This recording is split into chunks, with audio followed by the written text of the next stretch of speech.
Well, hello everybody. Welcome to the Wrestling Council. I am your co-host, Hollywood. Have no idea where the big guy is at. He's the one that sets up the stream. So I don't know. He's running a little bit late. Hey, there we go. Dude, it wouldn't. I don't know what the hell happened. I had to completely restart everything. I decided to start without you. Already in the countdown. That's fine. It's freaking stupid, but yeah. That's just one more thing to add to the day. You know how that's been. God. But anyway, everybody, welcome to the Wrestling Council. I'm your co-host, HW Baby Hollywood, and the big guy right there, the CBB, the comic book Bob. Here to bring you all the news in professional wrestling. You can catch us here every Tuesday, 7 p.m. Eastern Standard Time. You can also follow us on social media. Scrolling below there. It's also in the description. Holy shit. Oh my God. Here we go. Here he is. I started this company. Do you know what I sacrificed?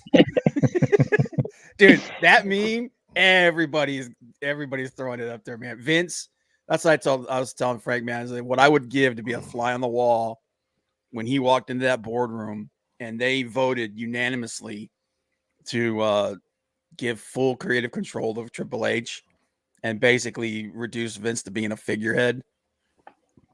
I would love to be a fly on the wall to watch him have an absolute freaking meltdown. The only question is, did he not see this coming? I don't think he did. I think 100%. I think he thought that like he said, man, when he first said he was going to come back, he was like, you know, I think they told me to leave and I think this was going to blow over and yada yada yada. So then when he made that deal, man, but then Ari Emanuel literally came out and said that he thinks the major reason why the WWE's stock, the TKO stock went down is because it was because of Vince. Okay, so he's a smart guy. Who else could have thought of that reason? Here's the thing, though. How many times in the past have we seen Vince pass the buck when something went wrong? He passed the buck on someone else, and now they're doing it to him. Yeah. Well, not up to him anymore. No, it's not. Like it's an interesting thing, man, and it'll be really interesting to find out what's going on because they also greenlit that documentary, and they said Vince gets to look at it, but he doesn't get to tell him to take anything out or anything, so he doesn't get to edit anything. Vince is not the emperor anymore. He does not have unlimited power. Unlimited power. Anyway, before we get started, let's go ahead and check in with everybody. The leg kick was the first. He said, "Hail, what's up, leg kick? Appreciate you being here, man. Like I said, I'm sorry for everything taking forever." Maldacito said, "Sup, leg kick? What's up, Maldacito? Sup? Sup? Sup? Sup? Sup? Hello. What's up? What's up? Before we get started, we get a little segment, a little favorite thing we can call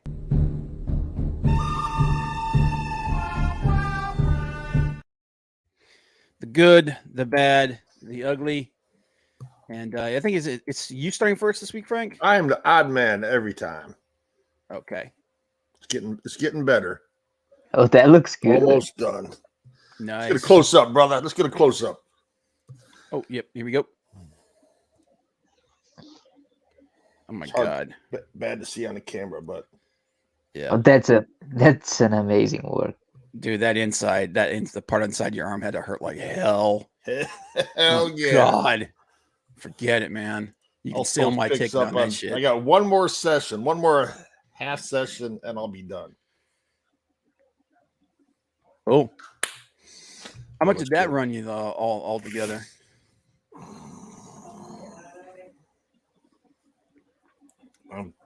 Probably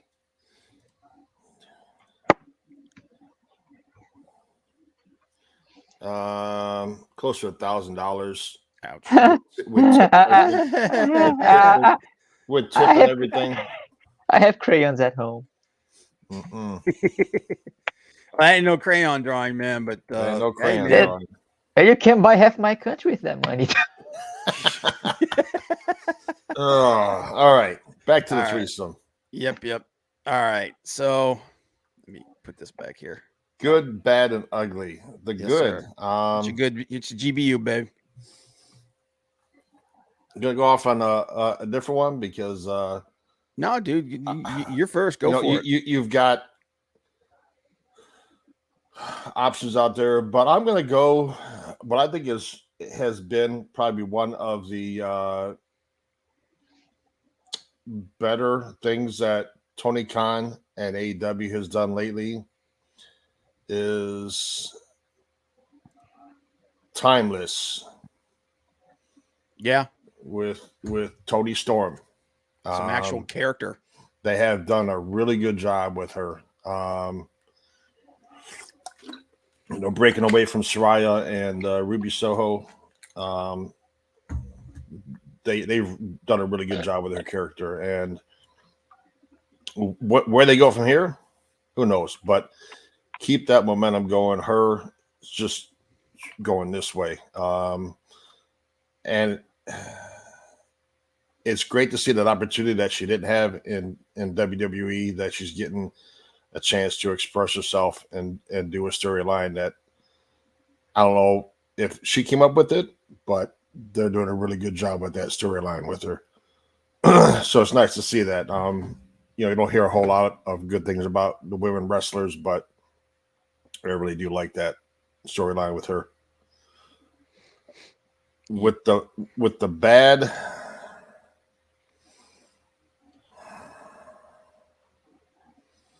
Let it out.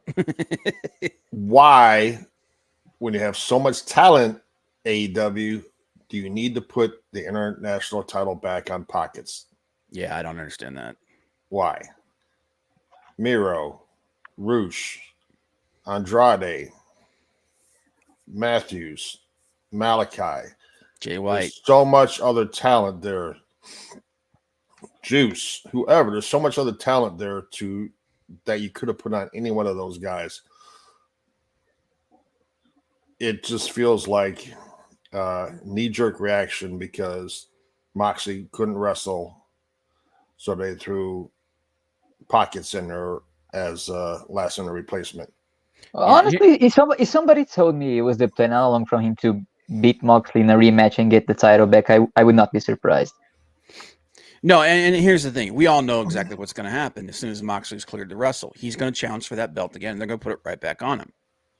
But what I'm saying is, I agree with Frank on this.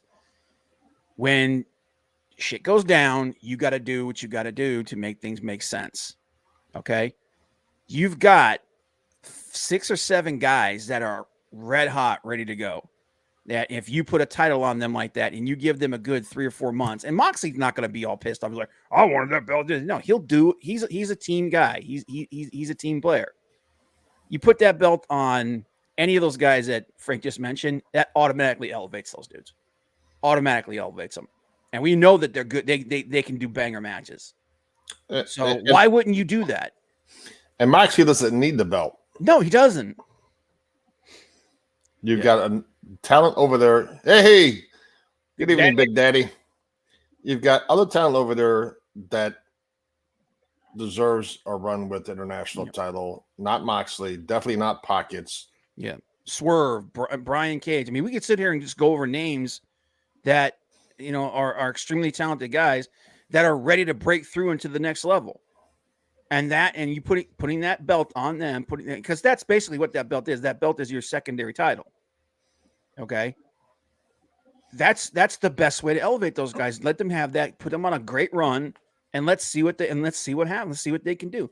Instead, because the guy that you took it off of got hurt, and the guy that he was wrestling was already hurt. And then you turn around and you put it right back on Pockets again, and it's like, what's he going to do with it? He already took that belt as far as he could. And I understand he's really popular, but I don't understand why he doesn't need that belt. There's a dozen people you could put that belt on, and automatically and not only that, you now open up storylines with those guys. Gio the Sage, the guy I think deserves it the most, who would make a great international champion, is Buddy Matthews. Yes, I think, but dude, anybody, and that's the thing, man. You go back and you watch when Collision first came out, dude. Those matches that Andrade had, that match he had with Buddy Matthews was amazing. Andrade's another dude you could put that belt on and just let him go, man. Well, We if know you that- ask, if you ask me, you might say he doesn't deserve it because he hasn't been around for long. But just give it to Miro, man. Miro, yeah. Well, see, and that's the thing, Maldacito. I understand that you got to put it on somebody who's reliable, dude. Those guys, all those guys that we just mentioned have been reliable, pretty much for the last, at least the Yeah, last 6 months. It's not like Orange Cassidy was his only option. Yeah, that's exactly it. It wasn't like Orange was his only option. So, Yeah, and my ugly is we were here 2 weeks ago. yeah, 2 weeks ago. And in 2 weeks, it's gone from Judgment Day to Cody and Jay back to Judgment Day. Not only that, it's tag belts went from Judgment Day to Cody and Jay, and then back to Judgment Day. Dom lost the international, the North American belt, got it back the next week. So that doesn't. It's like, what the hell, man? You're playing musical chairs with all your belts. That's freaking stupid, man. And we thought putting that belt on Cody and Jay, he's like, hey, they're doing something interesting with the tag belts. Maybe we'll get something out of this.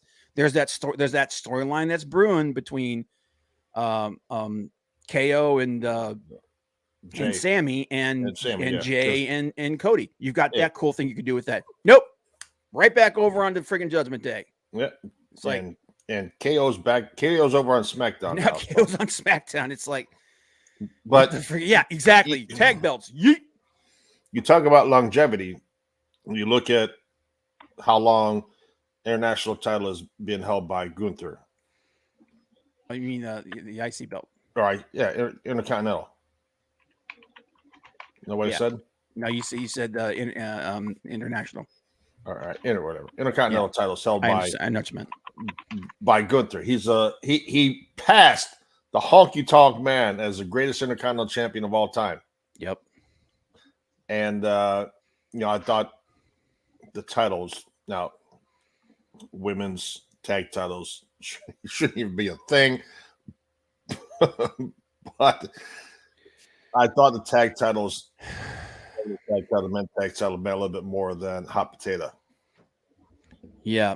Well, and that's a holdover from Vince, man. They just don't see the tag division as being anywhere near as profitable or useful as the singles division. So Big Daddy, we'll show it earlier. I'll post pictures later, but I'm one session away from being done. One session. Yep.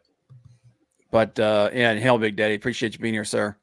But yeah, I agree with you, man. I don't know what the hell's going on. And then then of course, AEW is a little bit different because it's because of injuries that are just stacking up.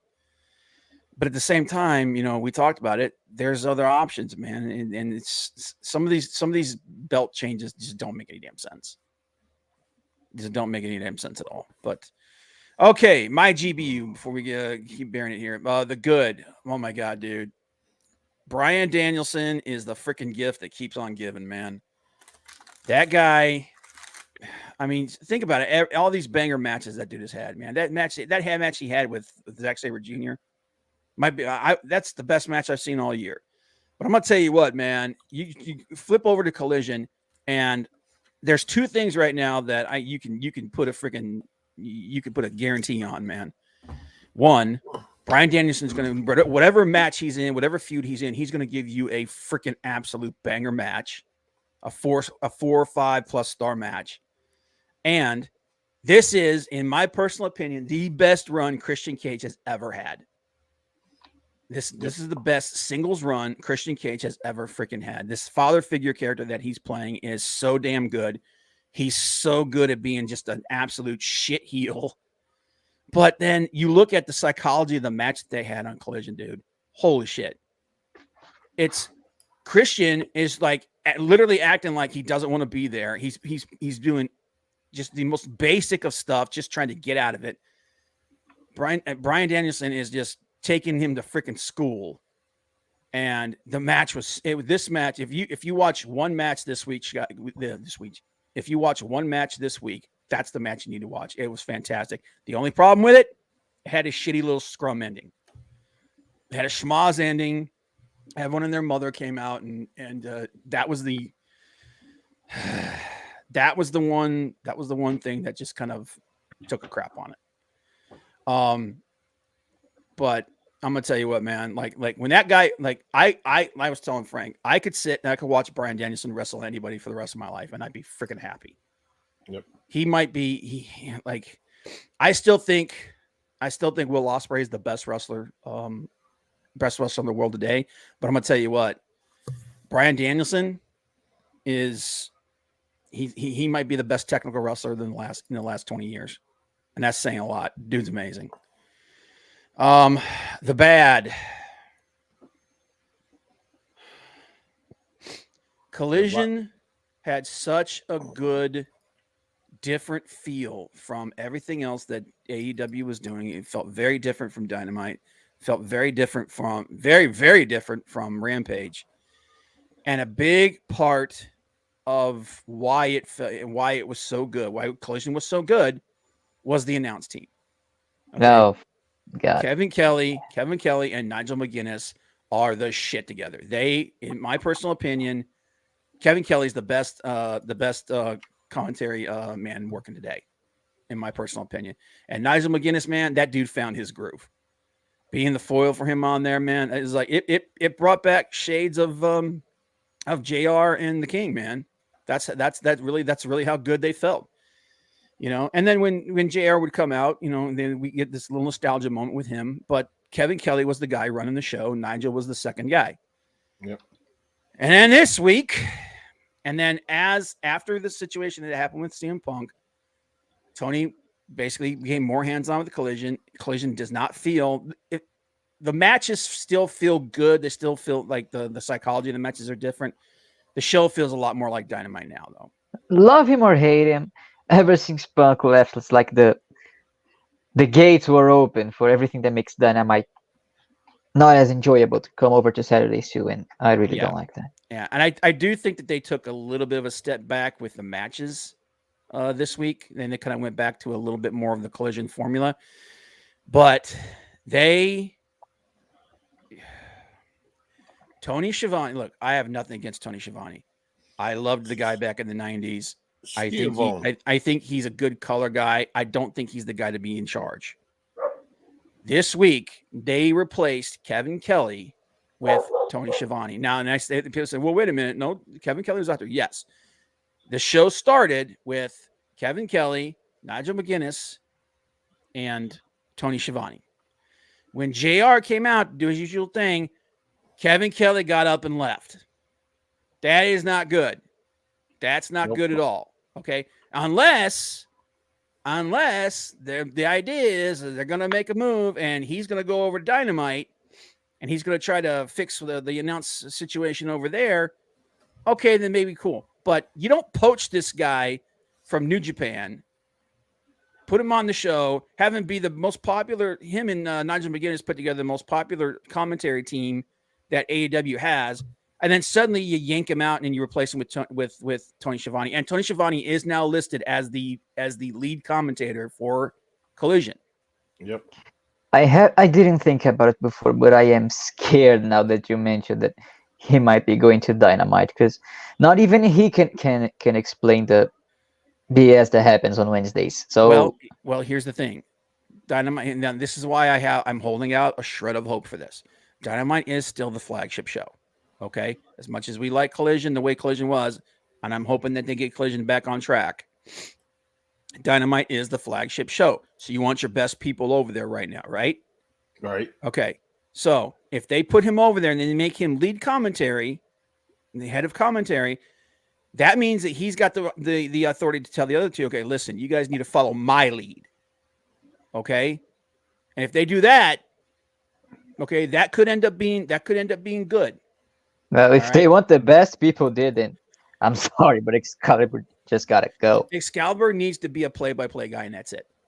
Yeah. He doesn't need to be He doesn't need to be running the booth. He needs somebody else to run that booth. And as the play-by-play guy, as the guy throwing out the names of the moves and whatnot, you know when the other guy when the lead commentator's talking, you shut the hell up instead of this friggin' this I don't know like friends at a frat party thing that they've been doing for the last year or so. Like I said, I'm worried about it. That's why it's my bad. Taking Kevin Kelly off of that commentary team, I think, is the biggest mistake of all that Tony's made in a long time. We'll see where it goes, though. But I know that when that happened, I just went, oh God, here we go. And then the word came out, and then Tony Schiavone is now listed as the lead commentator for friggin' Collision.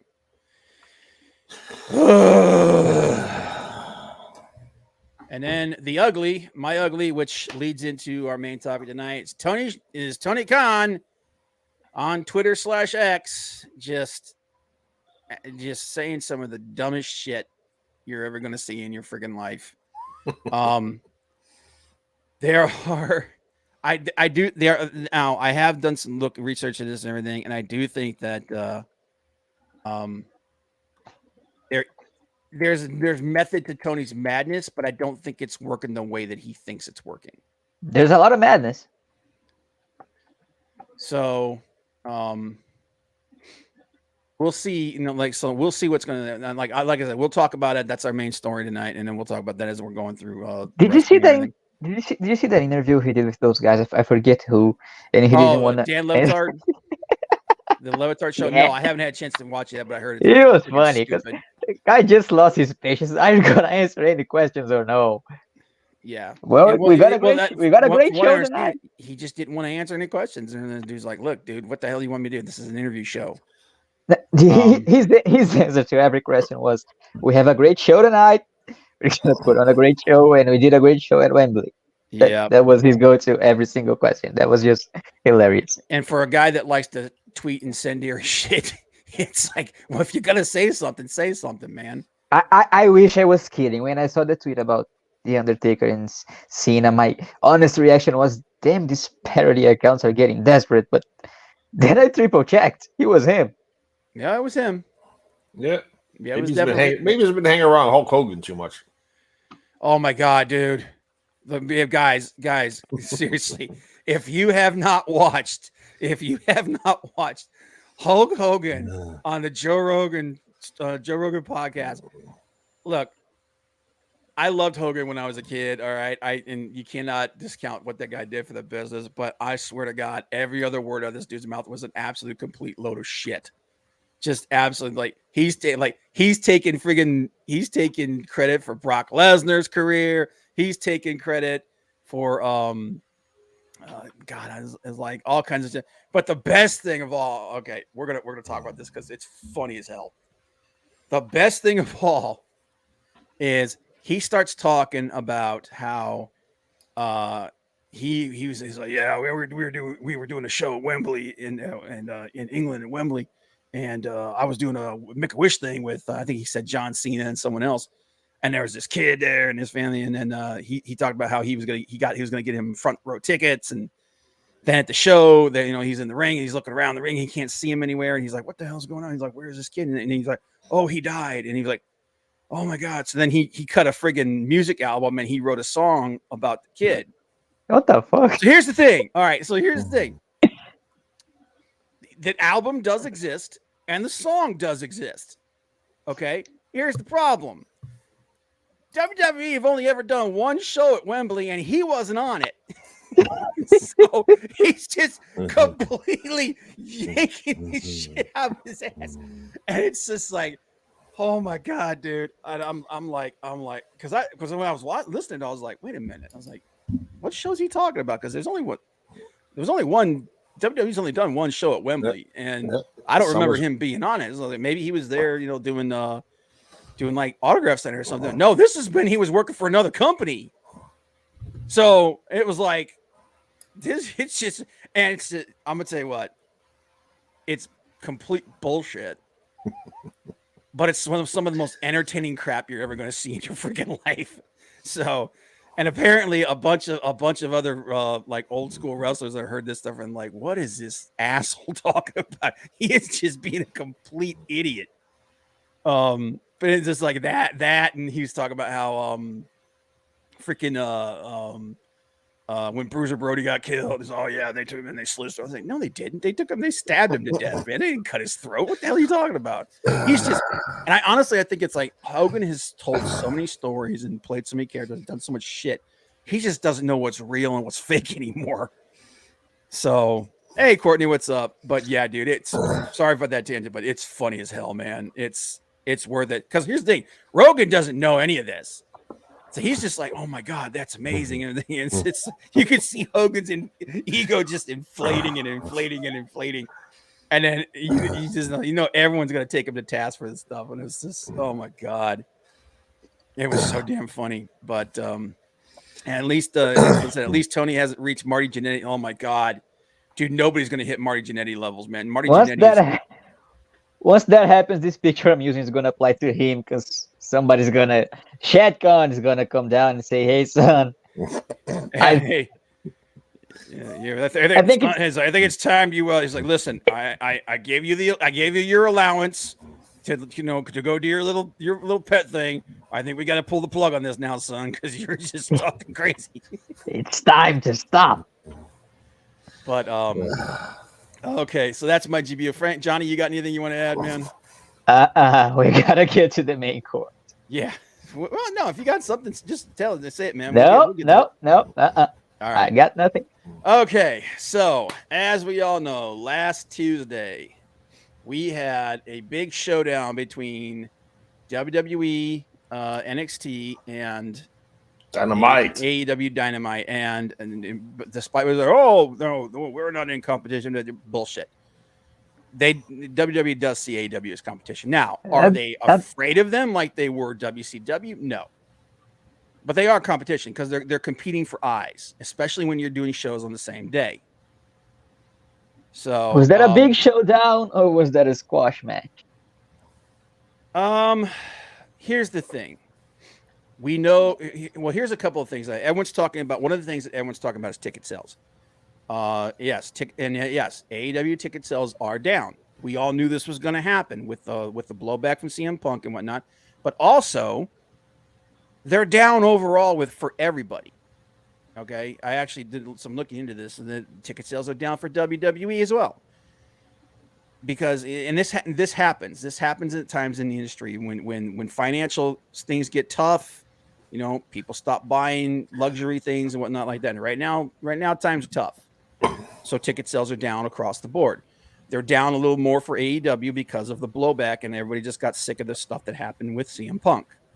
We knew that was going to, and we knew it was going to take them a while to recover from this. Okay, so that's understandable. That being said, the show that they put on versus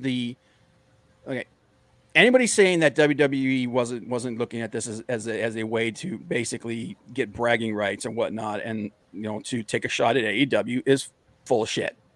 Okay, you don't pull John Cena and The Rock out, send them to your tertiary show that they've never even touched, and say that you're not trying to win in some kind of a competition or something like that. Forget them. The Undertaker pulled up. Yeah, the Undertaker too. Like you pulled the dead man out of retirement. Yeah. Okay. So don't give me this crap that like, oh, we don't see them as competition. Bullshit. You 100% do. Like I said, are they afraid of them? No. But they 100% see the AEW as competition, and they saw this as an opportunity to hit them while they were weak, while they were down, while they're weak, and to make a statement. And they 100% did. They kicked the shit out of Dynamite. Understandably though, because like I said, you bring in The Rock, you bring in Cena, you bring in the freaking Undertaker. You've got your main roster stars running around with titles and stuff over on your tertiary show. Okay, yeah, your ratings are gonna jump. And they actually posted the best ratings I think they've posted in like something like 3 or 4 years. Over the numbers overall is like they were over 800. They were over 800. NXT was over 800,000. AEW was somewhere around 450. Now, AEW was also on a different night, so that's going to hurt them. Right. And they were up against some sports competition. That's going to hurt them again. But the statement was made very loud and very clear. That everybody was more interested in what was going on in NXT over at WWE than they were about what was going on in AEW. Now, AEW had some good matches and whatnot. There was some good stuff there, okay? Adam Page versus Jay White was really good. Adam Edge Copeland versus Luchasaurus was his first match there. That was actually a pretty good match. Bryan Danielson versus Swerve Strickland. Once again, Bryan Danielson is the freaking gift that keeps on giving. That match was badass. The only thing I didn't like about that match was, once again, the ending. Bryan Danielson didn't need to win that match. Okay? Losing a match like that's not going to hurt him. That match, if Swerve had gotten a clean win in that match, that would have done freaking wonders for him. Okay, and he's too good to be languishing the way he has been. Now, all the credit in the world, they're finally using him. They're using him right.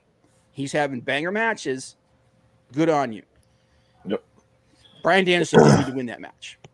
Then you had, dude, I'm going to tell you what, you want to talk about somebody putting somebody over, say what you want about Chris Jericho. When he does put somebody over, he puts them over big.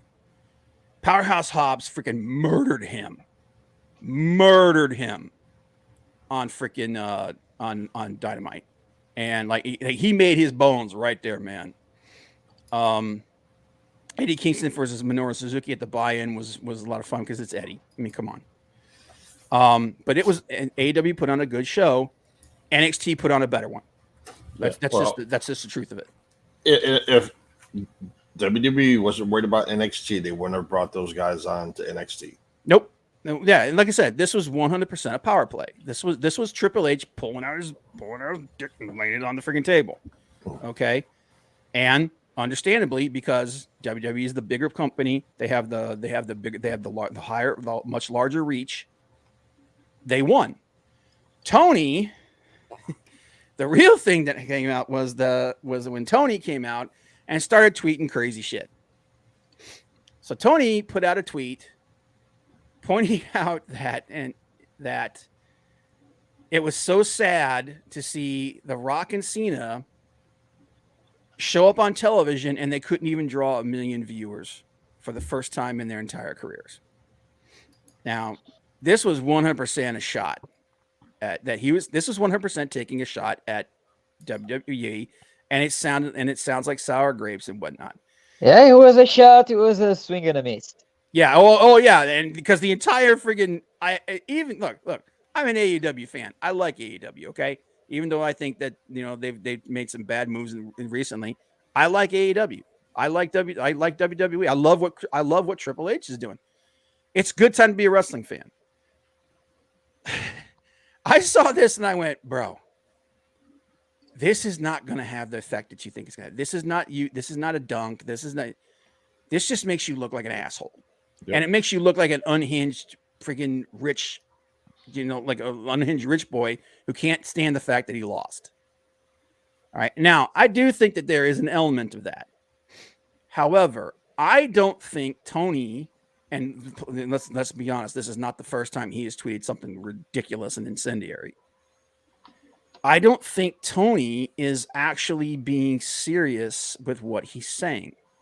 Because if you look at what he does when he does these ridiculous tweets, and he's done a bunch of them, okay? This one is the worst, but it's not the only one he's ever done. This one's the one that he's getting freaking beaten about the brow with. Immediately after making that tweet, what does he do? He promotes matches for the next show, for the upcoming shows. I think Tony is thinking, he thinks he's pulling a big brain move, and he's saying something incendiary and getting people pissed off and getting all these looks and eyes onto his Twitter account.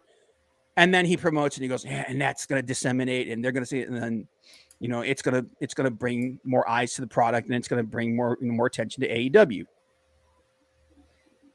I can understand why he thinks that, but I really don't think that it's having the effect that he thinks it's having.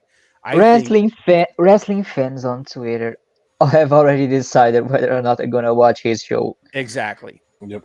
Exactly. The IWC, the Internet Wrestling Community, has been just like everything else in our society today. They are already split right down the friggin' middle.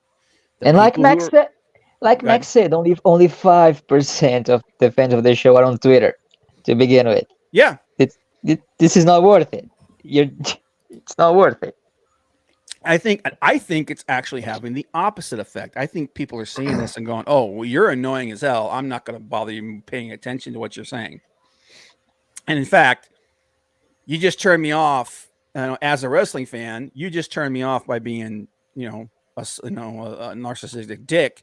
So I'm not going to look. I'm not going to bother watching your program. So I think it's having the exact opposite effect that he thinks it's having. He thinks he's pulling a big brain move, and he's actually shit in the bed. What do you think? I think so. I think it shouldn't be up to him. He shouldn't do. Oh my God! AW has a official account they have a for the media show. boss. Yeah, They have an official account for their company. Let whoever handles that do the promotion. You shut up. Like, the more of a joke you become, like, you're the head of your company, and everybody knows that. If you make a clone of yourself, you're making a clone of your company. Your company is a circus now.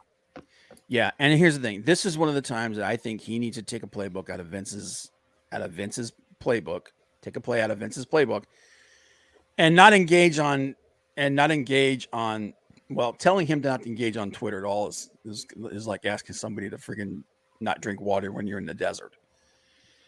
He needs to be smart about what he does. He needs to look more aerodynamic, more business-like and whatnot. This just makes him look like a petulant child. No problem, Big Daddy. You do what you gotta do, man. Your family comes first, sir. Appreciate you bro. being here, man. But yeah, I saw this, and I saw several people, saying that they think that this is what he's doing, and according to the reports internal, this is what he's doing.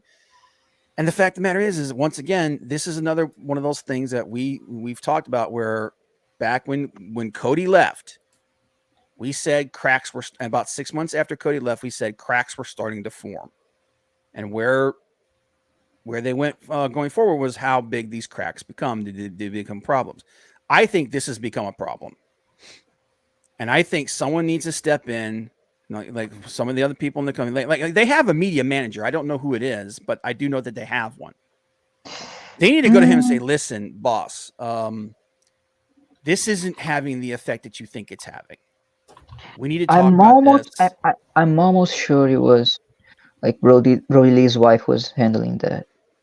I know she's handling some of their stuff for like their charities and things like that. I don't know if she's like completely in charge of everything. If she is, then if she is, she is. But look, you hired me to do a job. You hired me to put out fires on social media. You hired me to be your social media guru. As that person, I am telling you, this thing you're doing is not working, and you need to stop, because all you're doing is feeding into, because like we already talked about, the IWC is already split down the middle. Nobody's changing over with you doing stuff like this.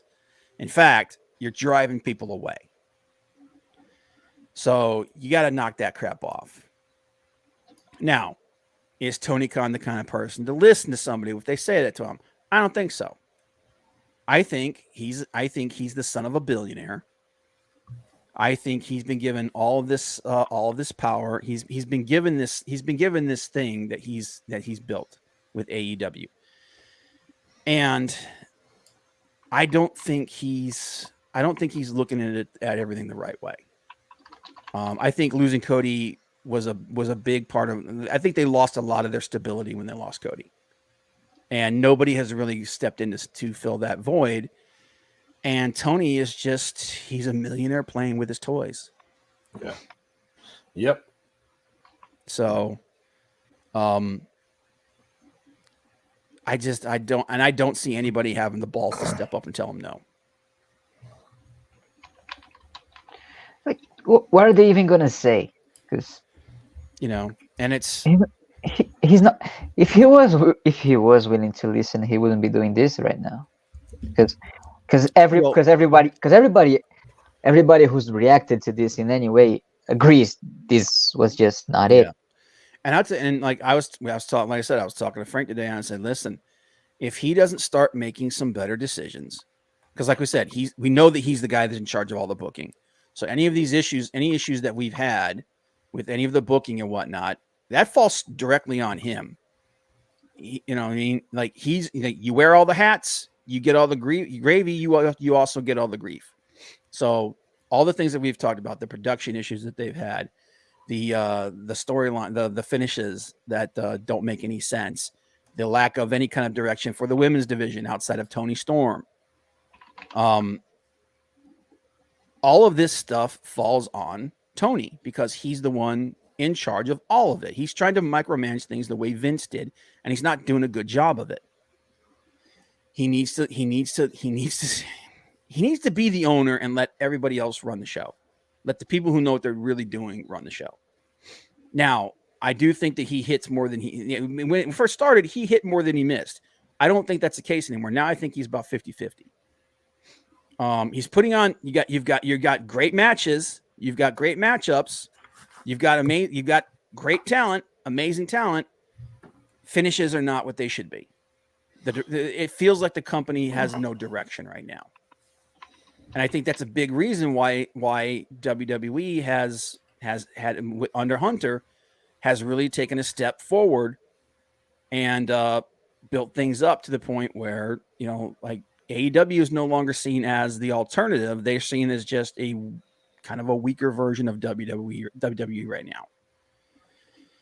And if he doesn't do some course correction, he may find himself being compared to the likes of Dixie Carter. And that's saying a lot because that woman ran friggin' TNA into the freaking ground. Yes, she did. You know, but some of the moves that he's making feel like the kind of stuff that Dixie would do. So, not hoping for it. I really do want them to turn around. Like I said, the Collision card this week felt a lot more like Collision did in the past. But there's definitely some cracks. There's some chinks in the armor. Tony's got some thinking to do. He needs to put some people in the right places, and hopefully he's going to do that. But that's where I think this whole thing is. What do you guys think? I think we can only wait and see. Like, unless there's another like head-to-head show soon, we won't see any more of this behavior for now, I guess. So I hope not. I hope, and they really need to focus on rebuilding. Yep. Yeah, they do. Like Tony needs to just quit goofing around, put the people in charge that know what the hell they're doing, like Danielson, and just sit back. Yeah. Leave Collision alone. Yeah, that's the thing. Collision feel, and like I said, that's the reason why we liked it so much is that it felt like a different show. It felt like an old school wrestling show, and everybody liked that, and that's why it was doing. That's why after its debut, it was slowly building up and up and up and up and up. It was the one show that was actually building its audience. And then, of course, you know, all the stuff went with Punk and everything went down and everything turned to crap. But Collision wasn't just about the stuff that was good on it. It was about the bad stuff that they specifically didn't let come in. That's creeping up now. Yeah, and it's like I said, and then we said that like we were worried that that it was going to become that once Punk was gone, it was going to become Dynamite 2.0. And I am still worried about that. So we'll see what happens. Okay.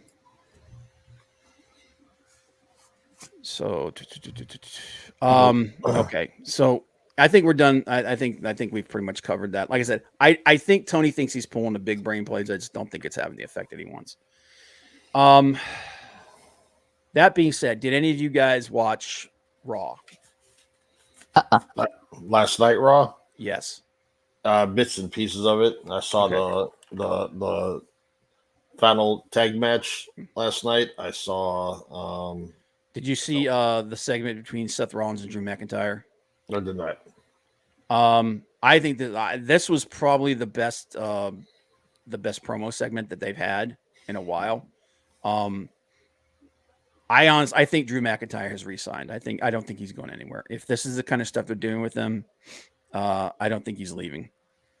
I think they're just going to iron everything out. But this is cool. I'm ready for someone to take that belt off of Seth. And Drew's the guy, and Drew's the kind of guy I think that you would do a good job with it. What was the other match? I would really like to see them put, if they're not going to put the title, Intercontinental title on Chad Gable, have them beat New Day for the shot at the titles. I'd like to see it. Like to see them with the titles, not New Day again. Yeah, and Alpha Academy deserves it. I do think that I don't know that Chad Gable is the guy that they're planning to have take down Gunther. I think they should, because Chad Gable is, again, like I said, if you take the goofy gimmick off of him and let him be, dude could be Bryan Danielson 2.0. He's that good. He's that good in the ring. Promo work needs to be a little stronger, but outside of that, man, you could do some wonders with that dude. And the friggin' fans were behind it, man. And here's the thing: Gunther has already broken the record. He's done it. He's pretty much done everything he can with that belt. Gunther has made the IC belt feel important again. He's done a fantastic job of doing that. He's my favorite person to watch on all of WWE. Dude, the guy's matches are bangers, man. He's awesome. That dude needs to be in the title scene. He needs to be in the world title scene. You know, it's time. Pull the trigger. And to that effect, his match versus Bronson Reed was really, really, really good. It was probably the best match on the entire show. This and again, Raw has felt very different now that Vince is not in charge. Is it perfect? No.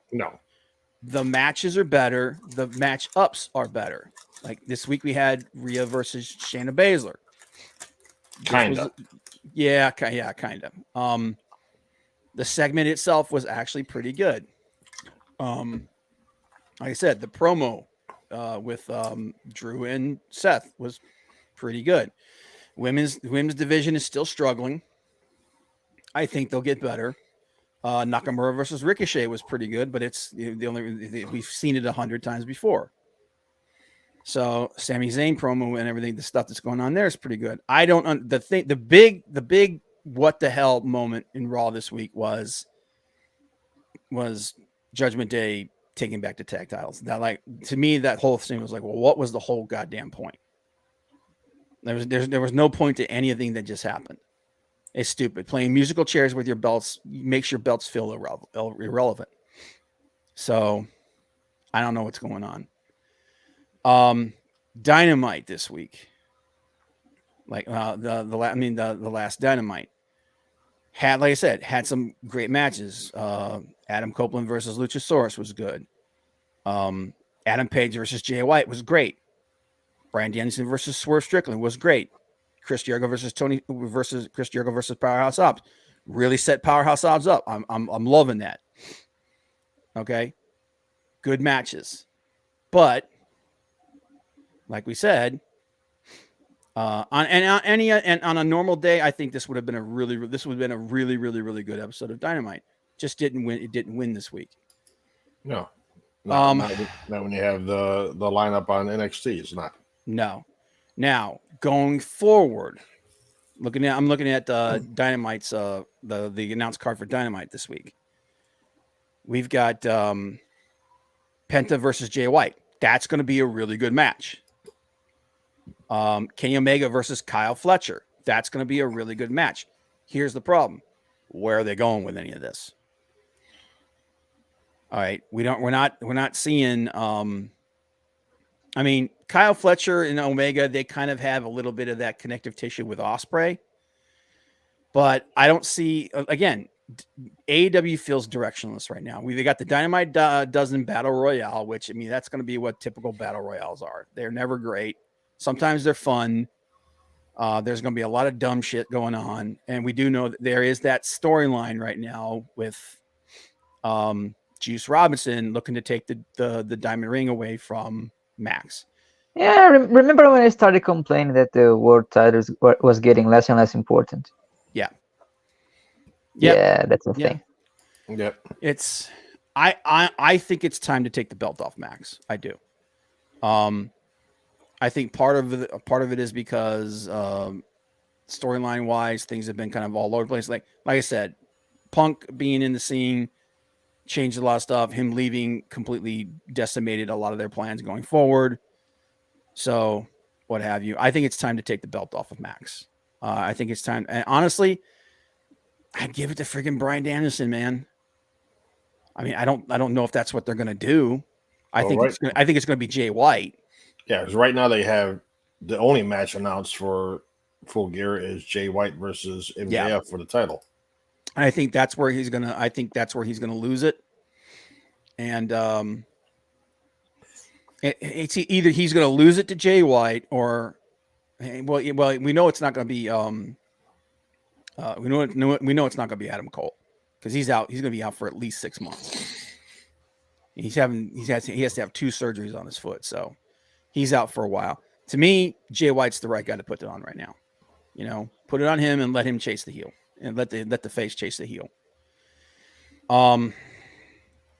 Outside of that, though, man, I don't know if there's any direction for anything other than Bryan Danielson and Ricky Starks. Is there any other real storyline going on right now? Nope. We have a few characters, not many stories now. Yeah, that's what I'm saying. We've got like I said, the Tony Storm character that she's doing, the timeless Tony Storm thing. That's a great character. Do something with it. You know, right now, other than and like I said, in the women's division is completely devoid of any kind of storyline. Other than that storyline between Julia Hart and Sky Blue, looking like that Sky might end up joining the House of Black, being corrupted and all that stuff like that. Which is that's not really much of a storyline. That's just like a gimmick. Yeah. So right now we know the Dynamite Dozen Battle Royale. Tony Storm is doing a segment on there as well. Penta versus Jay White's the third match, and then Kenny Omega versus Kyle Fletcher. We got 3 matches announced. We've got a bunch of segments. Things to be talking. Jim Ross is sitting down with Nick Wayne and his mom, which oh boy, I don't know if that's gonna move the needle, guys. I love the idea of him explaining why he's siding with the guy who mocked his dead father and talked like that about his mother. That made so much sense. Yeah. Oh, Jesus Christ. Collision, I think, from what I understand, I think there's only one match that's been announced, and that's the trios, the Acclaimed and Daddy Ass versus Daniel Garcia, between Garcia, Magic Mike, and what's his name? Angelo Parker. Angelo Parker. Yeah, that's the only match that I know of that's been announced right now so far. We got Mystico versus Rocky Romero on Friday on Rampage. Yeah, well, yeah, I knew that. I'm talking about. I'm looking at the 2 biggest shows right now, and it doesn't. There's not a lot announced for Collision. Dynamite just feels. Match. Oh, it's going to be a cool match, dude. It's cool that they're finally they're actually finally having Mystico show up. That was pretty cool. But yeah, right now AEW just feels kind of directionless. And I understand that because it's due a lot to injuries. It's due to the whole situation with Punk leaving, left a big gap. Ultimately, I think it comes down to the fact Tony needs to put his big boy pants on, start making big boy decisions, and stop being petulant about everything. Yes. He needs to find that stabilizing element like Cody. Because if he doesn't, AEW is just going to slide more. It's just going to have a further slide. It's going to slide more and more. Tony needs to get out of his own damn way. Yes, he does. And what I mean, like, and He's what do got you the mean? talent. He's got the talent to put there. Like I said, he just needs to use the talent he's got. And it doesn't. And like, I know he has his favorites. Okay, we know that he has his favorites. But you didn't pick up all this talent to just let them to leave them sitting there. You've got to do something with him, man.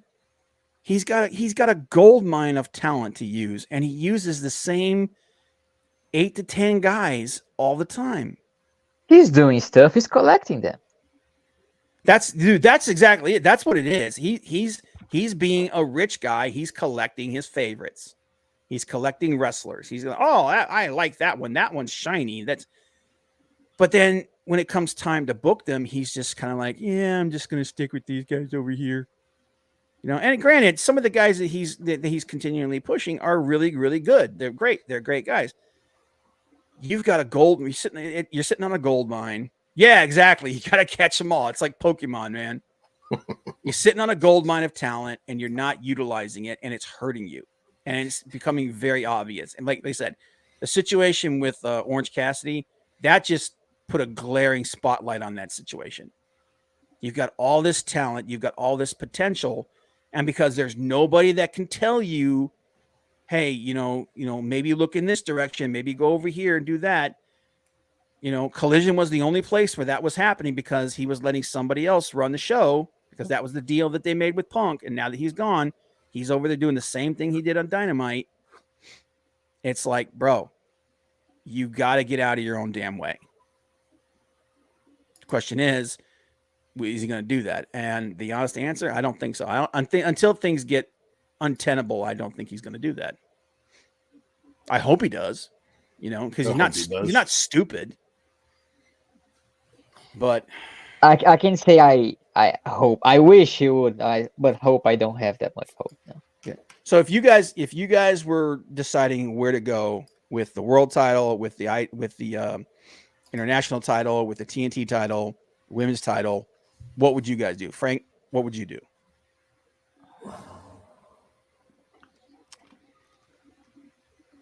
I would put international title. I already said on somebody like Buddy Matthews. Mm-hmm. The women's title. They just put it back on. Hikaru Shida's got it again for the third time. I would give Shida a good run this night. Hey, Big Daddy's back. Yeah.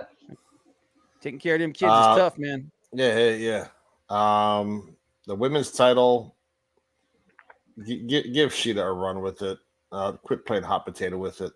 Yeah. Do you bring now? My understanding is that Thunder Rosa is ready to come back. Do you immediately put her back in the title scene, or do you build her up a little bit? Build her up. Yeah. Well, actually, I haven't heard the word on Jamie Hayter. Like how much longer she's going to be out. I don't want to see the tag titles go into the Young Bucks. No. If you're going to take the tag titles off of Big Bill and Ricky Starks, put them on either team in the Bang Bang Gang. Yep. I think if you're not gonna, well, here's the thing: if you're not gonna put the world title on Jay White, give him and Juice the tag belts. I think they could do. I think they could do a lot with that. I wouldn't mind. I mean, I know he's hurt right now, but Aussie Open would be a great choice to put the tag belts on. I don't think Jay White's gonna beat MJF for the title at Full Gear. You think there's going to be some kind of interference or schmoz or something?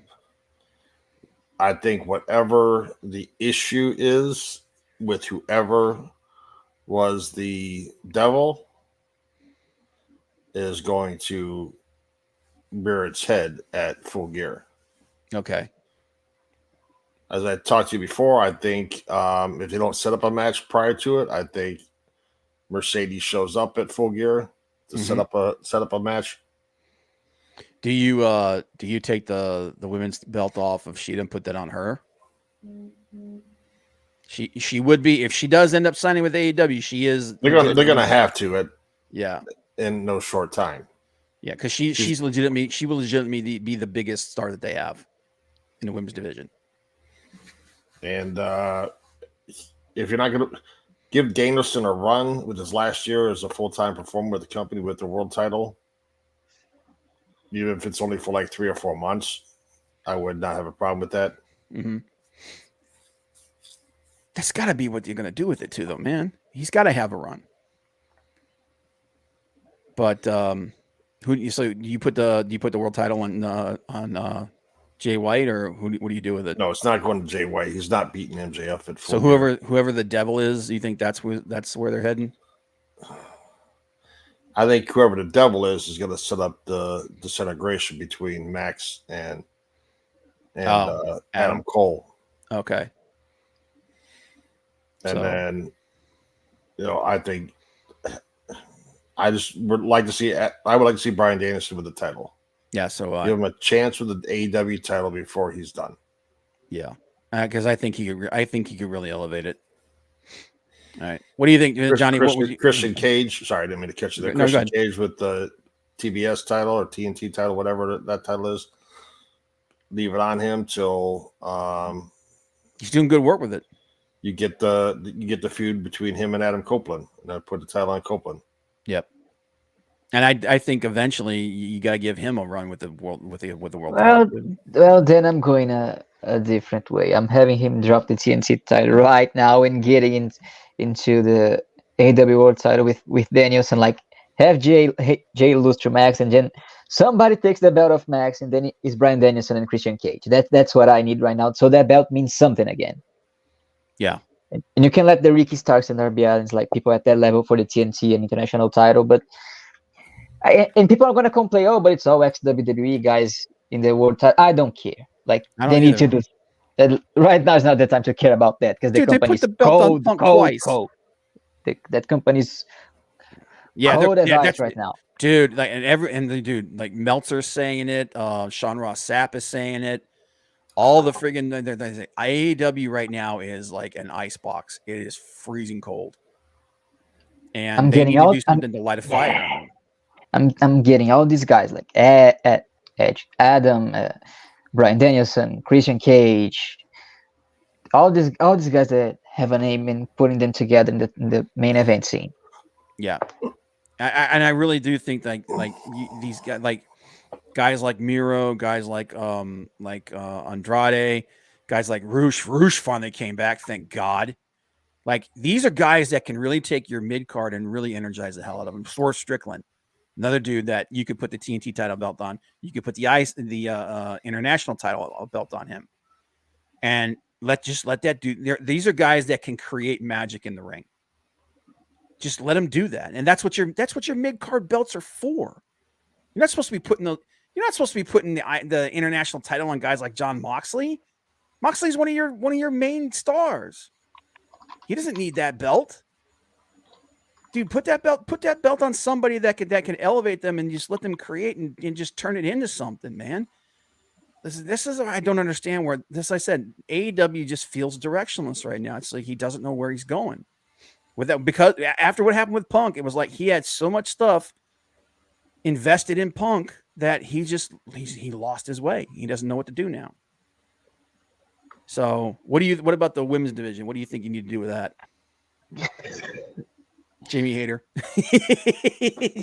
Yeah, I'm gonna let my if you want it to me, just as soon as she comes back, Johnny's like, yeah, put it on my girl.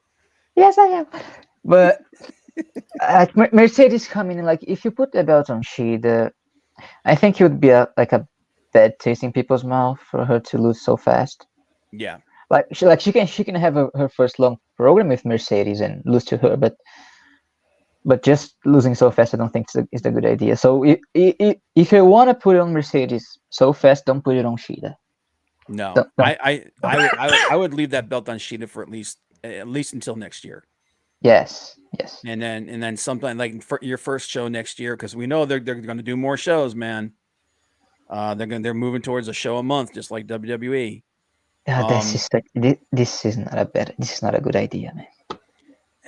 No. If you make the shows feel different enough, and make them like, obviously you're gonna have just like WWE. You're gonna have your 4 main shows. Yeah, but people are not even. Most people are not even wanting to go to the shows anymore. Imagine spending all that money to watch pay-per-views. That's the thing. Dude, actually, man, like I heard a thing about. I'm gonna look into it, but I heard a thing about the way they do pricing, and they say that it's actually better to wait until like literally the day before the show to buy your tickets because then they're like super discounted. They're desperate because nobody's buying. Dude, those tickets that me and you bought, Frank, for the last show. They said that on the day, if you buy them the day of or the day before the show actually happens, you can get them for like 25% of what you paid for them. And I believe it. I'm holy shit, man. Maybe we have to try that next time. But yeah, overall, I think Tony needs to, like I said, he needs to start acting like a freaking adult and just stay away from that. I know, like I said, I think he thinks he's pulling a big brain play. I don't think it's working. I think he needs to refocus and pick a direction for his show. He needs to surround himself with the right kind of people who will tell him when he's doing something wrong. And ultimately, he's got an unbelievably talented roster. They should not be having these problems. Start branching out with your different talent and let them earn their money. Let them be what you hired them to be. And I think that's what he needs to do. Whether or not he's going to do it, who knows? But I think we're done. Appreciate everybody here. One minor issue. You guys buy into that story that Ricky and Edge are having problems after their promo? I don't think so. I think from what I've been able to glean, it wasn't scripted. That is 100% absolutely true. It was not scripted. They kind of just riffed on each other. My understanding though is that there is no issue. That and it was like, oh, well, the way they were acting, I was like, well, dude, they're supposed to act like they hate each other. It's like literally one's a face and one's a heel, and they're shit talkers. So that's what they do. And dude, that was. I'm gonna tell you what. Adam Copeland brought the WWE style over to AEW with him, man, because that was 100% a friggin' SmackDown style segment that went down. So I don't think that I think the haters are going to hate. I think they want there to be drama. I don't think there is. Ricky Starks has always been like a major team player. We know Adam Copeland has always been a major team player. I don't think there's any issue. I think it's just good acting and wishful thinking on the people that want AEW's demise. So, but we'll see. I mean, it's possible. Who knows? I won't doubt anything anymore. I don't doubt anything anymore. I agree with you on that. But thanks you, everybody's here. Big Daddy Leg Kick, Gio the Sage. Good to see you again, man. Maldacito, Courtney. Good to see all you guys. Hicks Villain. And anybody else that I'm missing, appreciate you guys. I apologize for the technical issues that we had at the beginning. Like I said, it was just just one of those things. But thanks, guys. Hey, if AEW can have your issues, we can have a little bit too. Yeah, dude. Yeah. If AEW can shit the bed, our little thing can, hey, it's all good. But appreciate everybody here, and we will see you guys next week. Bye. See ya.